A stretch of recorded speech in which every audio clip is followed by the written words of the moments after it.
Hello everyone, स्वागत छ तपाईहरुलाई युट्युब च्यानलमा। आज हामी रोटेशनल मोसनको भिडियो नम्बर 6 लिएर आएको छौं र आज हामी यस भिडियोमा principal of conservation of angular momentum हेर्छौं। जस्तै हामी रोटेशनल मोसनको भिडियो नम्बर 5 मा हामीले एंगुलर मोमेन्टमको बारेमा हेरेको थियो। त्यस्तै गरी अब यस भिडियोमा हामीले principal of conservation of angular momentum हेर्छौं र आज सायद यो हाम्रो लास्ट लेक्चर हुन सक्छ। यो सिरिजको रोटेशनल मोसन सिरिजको आज लास्ट भिडियो हुन सक्छ। त्यही भएर तपाईहरु ध्यान दिएर हेर्नु होला। यो भिडियो हेर्नुभन्दा पहिला तपाईहरु एंगुलर मोमेन्टमको भिडियो, यदि तपाईहरुले एंगुलर मोमेन्टमको भिडियो हेर्नु भएको छैन भने त्यो भिडियो हेरेर आउनु होला भने यहाँ यो भिडियो बुझ्न धेरै नै सजिलो हुन्छ। त्यही भएर तपाईहरुले एंगुलर मोमेन्टमको भिडियो हेरेर यो भिडियो हेर्नु होला। त्यो भिडियो हेरिसकेपछि यो भिडियो धेरै नै सजिलो लाग्छ। र सुरु गरौँ आजको यस भिडियो। र जस्तै मैले पहिलाको त्यो एंगुलर मोमेन्टमको भिडियोमा मैले भनेको थिएँ, दुईटा फर्मुला मैले एंगुलर मोमेन्टमको बारेमा भनेको थिएँ। जस्तै एउटा थियो L = R vector cross P vector. त्यस्तै यसलाई R भ्याक्टर, यसलाई P लाई mv लेख्न सकिन्छ किनभने यो मोमेन्टमको फर्मुला मास इन्टु भेलोसिटी र यो मासलाई बाहिर निकालेर R क्रस V लेख्न सकिन्छ। त्यस्तै गरी अब यसलाई mv इन्टु R पर्पेन्डिकुलर, यो R जहिले पर्पेन्डिकुलर लिने मोमेन्टम र R पर्पेन्डिकुलर, त्यही एउटा लिनियर एंगुलर मोमेन्टमको मैले एउटा यो फर्मुला भनेको थिएँ। र अर्को फर्मुला चाहिँ जस्तै L = I ओमेगा, यो फर्मुला मैले ड्राइभ गरेर पनि हेराएको थिएँ त्यो भिडियोमा।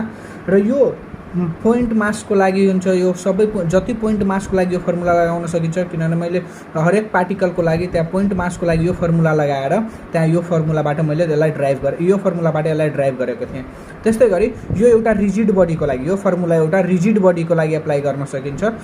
जस्तै गरी म तपाईहरुलाई यो एउटा रिजिड बडी थियो, एउटा पोइन्ट मासहरु थियो, यो पोइन्टको लागि यो फर्मुला युज हुन्थ्यो। त्यस्तै गरी यो सबको लागि होल रिजिड बडीको लागि यो फर्मुलाबाट यो फर्मुला मैले अघिल्लो भिडियोमा मैले यो सब ड्राइभ गरेर हेराइसकेका थिएँ। यदि तपाईहरुले त्यो भिडियो हेर्नु भएको छैन भने त्यो भिडियो हेरेरै आउनु होला। अब हामी principal of conservation of angular momentum हेर्छौं र यो हेर्नुभन्दा पहिला तपाईहरुलाई म केही लिनियर र एंगुलर प्यारामिटरहरुको बारेमा भनिदिन्छु किनभने पहिलाको भिडियोहरुमा पनि भनेका थिए। त्यही भएर अलि रिभाइज गर्दा राम्रो हुन्छ। त्यही भएर म तपाईहरुलाई केही लिनियर र केही एंगुलर प्यारामिटरको बारेमा भन्छौं। जस्तै लिनियर र एंगुलर प्यारामिटरमा जस्तै डिस्प्लेसमेन्टको लागि यस लेखिन्थ्यो भने एंगुलरमा डिस्प्लेसमेन्टको लागि थीटा लेखिन्छ, एंगुलर डिस्प्लेसमेन्ट लेखिन्छ।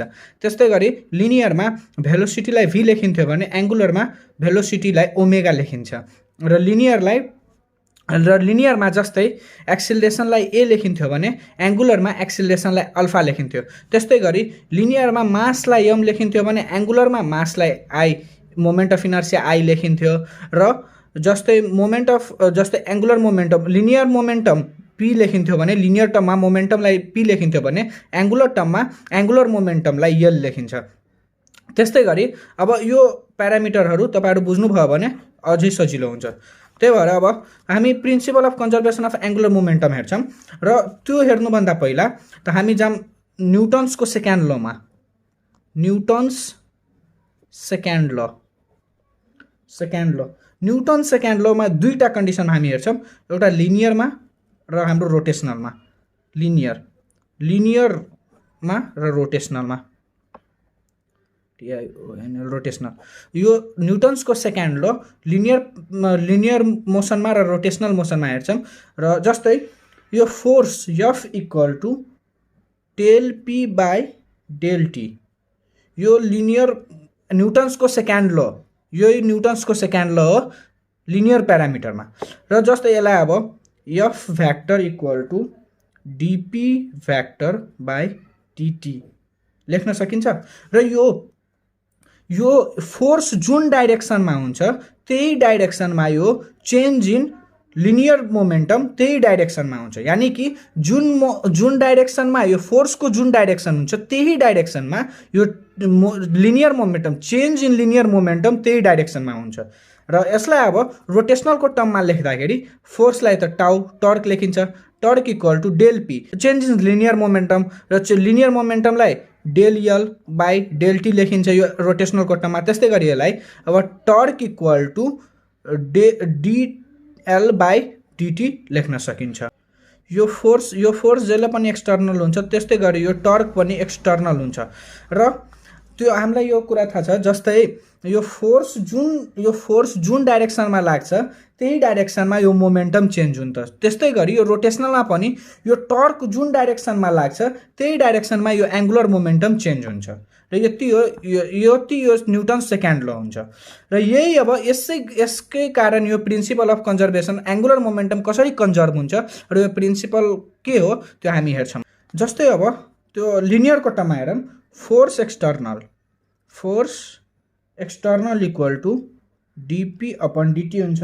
र यदि यो एक्सटर्नल फोर्स एक्सटर्नल 0 भयो भने एउटा कुनै सिस्टमको लागि, एउटा होल सिस्टमको लागि यो फोर्स एक्सटर्नल 0 भयो भने यो dp इक्वल टु 0 हुन्छ। यो फोर्स एक्सटर्नल 0 भयो भने यो dp इक्वल टु 0 हुन्छ। त्यस्तै गरी लिनियर मोमेन्टम, यो मोमेन्टम कन्स्ट्यान्ट हुन्छ, dp इक्वल टु 0 यानी कि कन्स्ट्यान्ट। त्यस्तै गरी यानी कि मोमेन्टम इनिसियल बराबर momentum final, linear momentum initial बराबर लिनियर मोमेन्टम फाइनल हुन्छ। किनभने यो कन्स्ट्यान्ट भइसकेपछि यो इनिसियल बराबर फाइनल हुन्छ। त्यही भएर यो फाइनल इनिसियल मोमेन्टम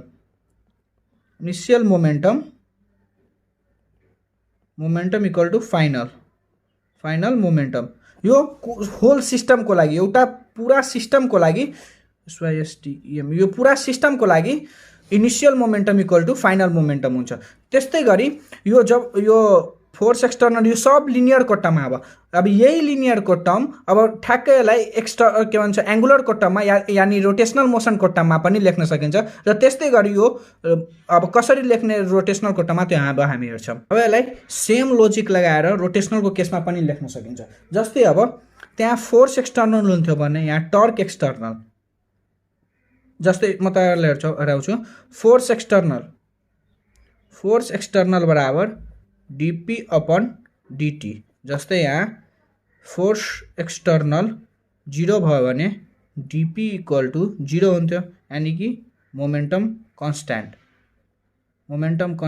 त्यस्तै गरी मोमेन्टम इनिसियल बराबर मोमेन्टम फाइनल। यो पुरा एउटा सिस्टमको लागि, एउटा कुनै पोइन्ट मासको लागि या पोइन्ट अब्जेक्टको लागि यो हुँदैन, एउटा पुरा सिस्टमको लागि हुन्छ। त्यही भएर अब यसलाई रोटेसनलको केसमा सेम लोजिक लगाएर अब रोटेसनलको केसमा जस्तै यहाँ फोर्सको लागि आउँछ टर्क, त्यस्तै गरी लिनियर मोमेन्टमको लागि angular momentum dl upon dt। अब टर्क एक्सटर्नल 0 भयो भने dl इक्वल टु 0 हुन्छ।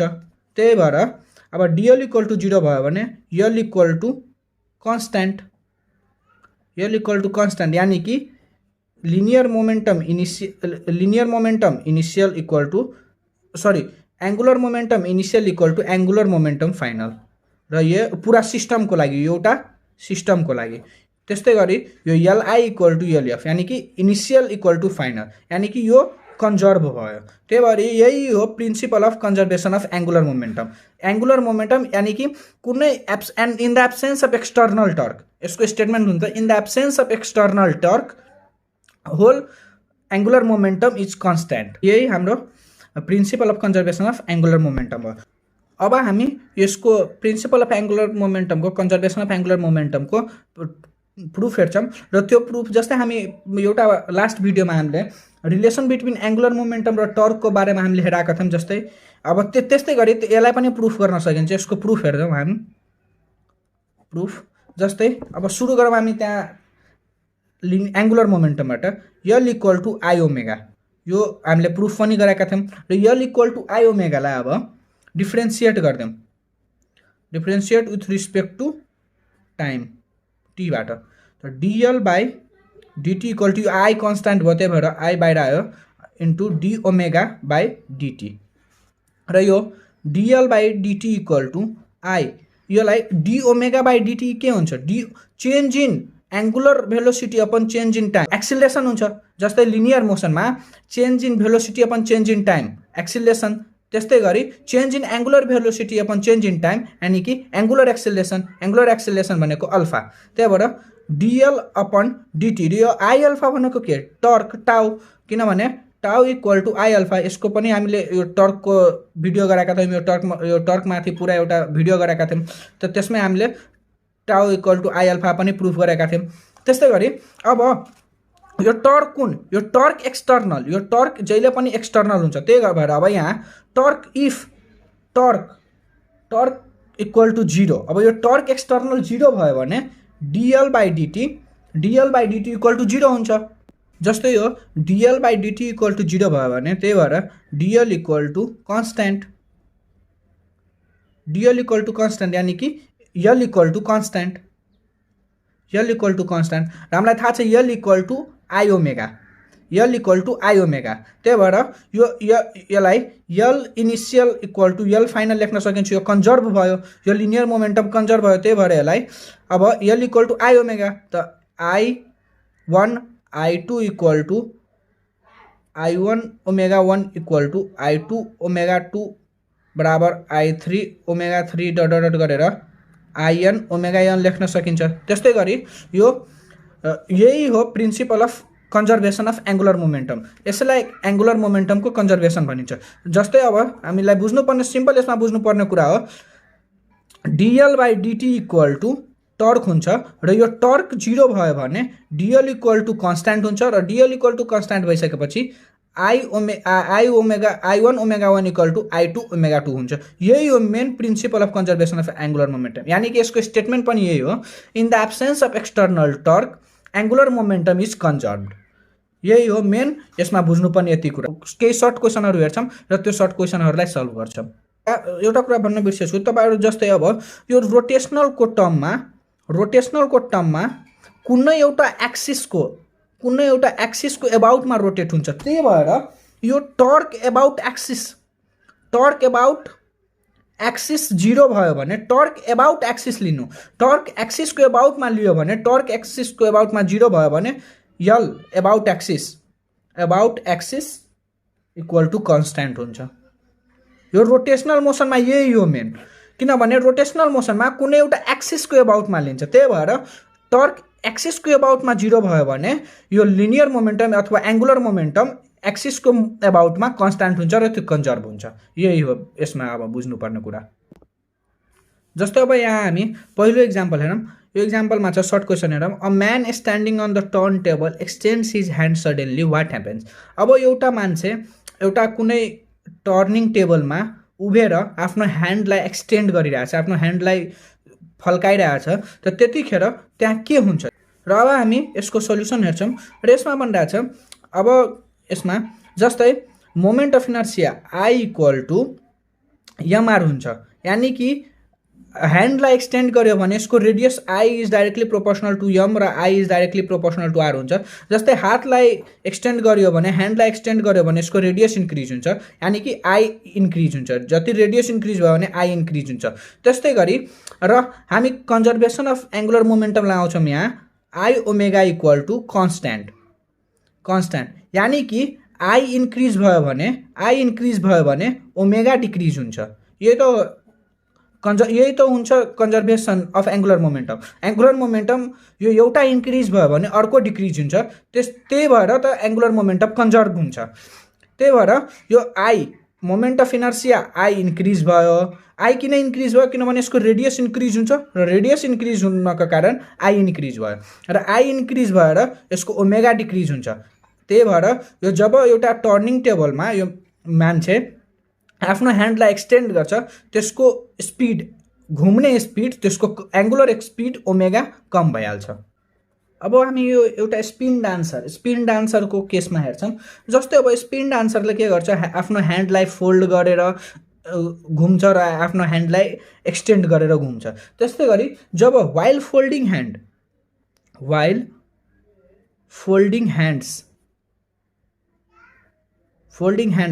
यो वाइल फोल्डिङ ह्यान्ड्स जब आफ्नो ह्यान्डलाई फोल्ड गर्छ त्यसको कन्डिसनमा के हुन्छ, आई डिक्रिज हुन्छ र आई डिक्रिज भएर ओमेगा इन्क्रिज हुन्छ।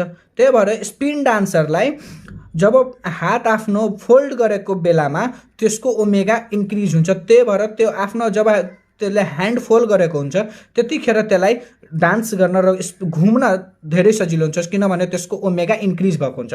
र वाइल while stretching hand,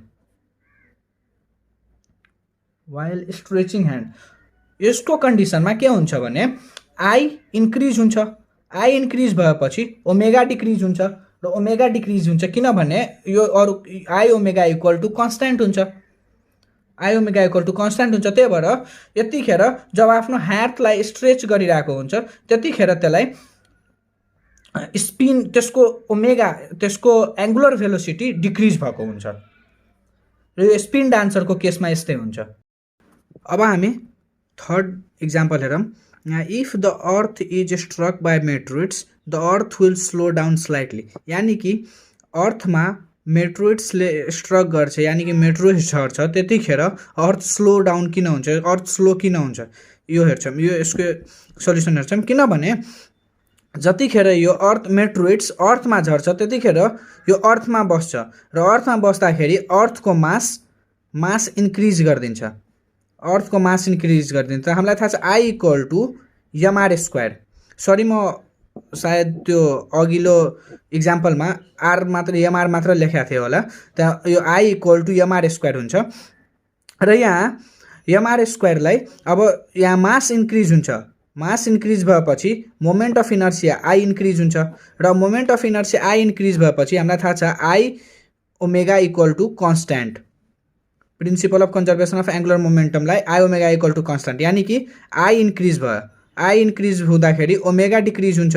र ओमेगा डिक्रिज भएको कारण यो अर्थ स्लो डाउन हुन्छ। त्यही भएर अर्थको स्पिड अलिक कम हुन्छ, यो ओमेगा डिक्रिज भएपछि अर्थको स्पिड कम हुन्छ किनभने I moment of inertia I increase हुन्छ र अर्थको ओमेगा डिक्रिज हुन्छ।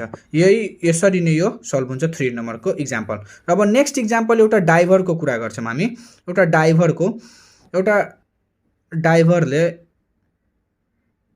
एउटा डाइभरले जब जम्प गर्छ स्विमिङ पुलमा, जब यो कुनै पुलमा जम्प गर्छ त्यतिखेर यो आफ्नो बडीलाई सानो पारिदिन्छ, यो आफ्नो बडीको रेडियस डिक्रिज गरिदिन्छ। किनभने जब यो आफ्नो बडीको रेडियसलाई डिक्रिज गर्छ त्यतिखेर के हुन्छ, रेडियस डिक्रिज गरेपछि आई डिक्रिज हुन्छ र moment of inertia I decrease गरेपछि I omega equal to constant भएको कारण I omega equal to constant हुन्छ, त्यसको कारण आई डिक्रिज भएपछि ओमेगा इन्क्रिज हुन्छ, ओमेगा इन्क्रिज भएको कारण त्यसले राम्ररी त्यो स्विमिङ पुलमा डाइभ गर्न सकिन्छ। त्यही भएर एउटा डाइभरको केस यस्तो हुन्छ। यहाँ अब हामी आजको लास्ट एउटा न्युमेरिकल हेर्छौँ र आजको भिडियो यहीँ एन्ड गर्छौँ। यो न्युमेरिकल हेर्नु, ध्यान दिएर हेर्नु। यसमा a disc of moment of inertia 5 × 10⁻⁴ kg meter square is rotating freely about the axis through its center at 40 revolution per minute. Calculate the new revolution per minute if some wax of mass 0.02 kg is dropped gently onto the disc 0.08 meter from the axis.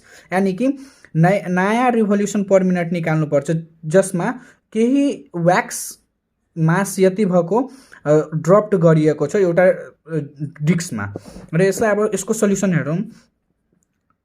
जस्तै अब पहिला दिएको के छ, moment of inertia of disk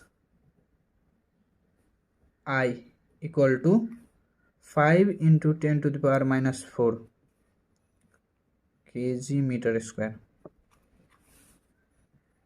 अब यहाँ 40 revolution यानी कि अनि नयाँ रिभोल्युसन निकाल्नुपर्छ, यानी कि initial frequency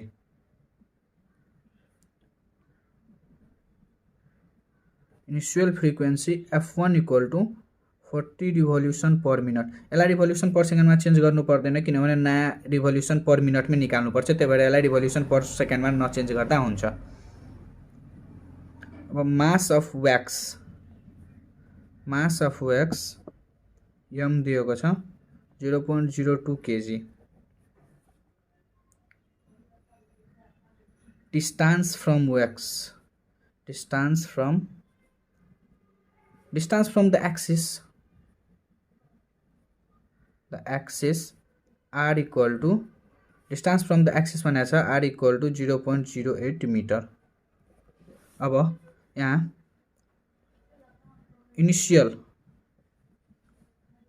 initial moment of inertia निकालौँ I1 इक्वल टु यो जुन moment of inertia of disc छ त I1 इक्वल टु I यही हुन्छ 5 × 10⁻⁻4 kg मिटर स्क्वायर। र अब फाइनल मोमेन्ट अफ इनर्सिया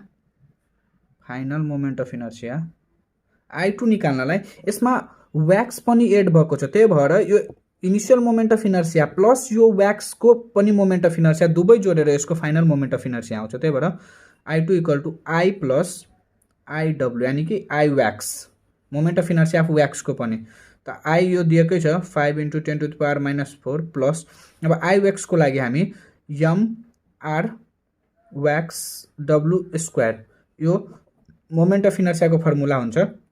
यहाँ यसको मास अफ व्याक्स दिएकै छ, रेडियस पनि दिएकै छ, त्यही भएर moment of inertia of wax निस्किहाल्छ। यसलाई अब 5 × 10⁻⁻4 यसको भ्यालु हाल्दिउँ। मास यहाँ 0.02 इन्टु r 0.08 को स्क्वायर। यसलाई क्याल्कुलेट गर्दाखेरि 6.28 इन्टु 10⁻⁻4 kg मिटर स्क्वायर आउँछ, यति आउँछ। यसलाई क्याल्कुलेटरमा हालेर चेक गर्नु होला, यति आउँछ। अब हामी according to principle of conservation of angular momentum यसको हुन्छ I1 ω1 इक्वल टु I2 ω2। र हामीलाई एउटा कुरा के थाहा छ भने ओमेगा इक्वल टु 2πf हुन्छ। त्यही भएर I1 ओमेगाको ठाउँमा 2πf1 equal to I2 2πf2 हुन्छ। र यो 2π क्यान्सल भयो भने I1 f1 equal to I2 f2 हुन्छ। र अब यसको I1 को भ्यालु यहाँबाट I1 को भ्यालु हाल्दिउँ, I2 को भ्यालु हाल्दिउँ र f1 को भ्यालु हाल्दिउँ र f2 आफै निस्किन्छ। अब त्यही भएर यसलाई डाइरेक्ट यस्तो गर्दा हुन्छ f2 equal to I1 f1 by I2। र अब यसलाई भ्यालु हाल्ने, I1 को भ्यालु हाम्रो दिएको छ 5 × 10⁻⁻4 र f1 दिएको छ 40 revolution per minute by I2 दिएको छ यहाँ 6. यो I2 निस्केछ 6.28 इन्टु 10⁻⁻4 kg मिटर स्क्वायर। र यसलाई अब सल्भ गर्दाखेरि यसको आन्सर आउँछ 31.85 रिभोल्युसन पर मिनट। यति हो, आजलाई यति नै गरौँ। र अब हाम्रो यो रोटेशनल मोसनको भिडियो सिरिज इन्ड भएको छ र अब हामी अर्को नेक्स्ट 12 क्लासकै कुनै नेक्स्ट च्याप्टरको पुरै एउटा सिरिज लिएर आउँछौँ। तबसम्मको लागि stay happy and study well. Thank you.